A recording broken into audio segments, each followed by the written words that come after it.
আপনার জমির খতিয়ান আছে, কিন্তু খতিয়ানে আসলে কি কি তথ্য থাকে এবং খতিয়ান কেন এত গুরুত্বপূর্ণ আপনি কি জানেন? আসসালামু আলাইকুম, আমি ধ্রুব দত্ত, একজন সার্ভেয়ার। আজ থেকে শুরু করছি জমি জমা সহজ ভাষায় সিরিজ। আর আজকের প্রথম পর্বে জানবো খতিয়ান কি।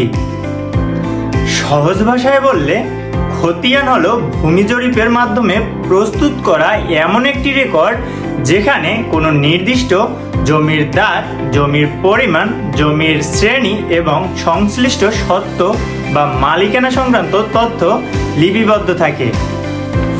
একটি খতিয়ানে সাধারণত আমরা দেখতে পাই খতিয়ান নাম্বার, মৌজার নাম, দাগ নাম্বার, জমির শ্রেণী ও জমির পরিমাণ এবং স্বত্বাধিকারী বা সংশ্লিষ্ট ব্যক্তির নাম। তবে একটা বিষয় খুব গুরুত্বপূর্ণ, শুধু খতিয়ানের নাম থাকলেই কোনো জমির মালিকানা চূড়ান্তভাবে প্রমাণিত হয় না। জমির দলিল, নামজারি, নকশা, দখল এবং অন্যান্য রেকর্ডও যাচাই করতে হবে।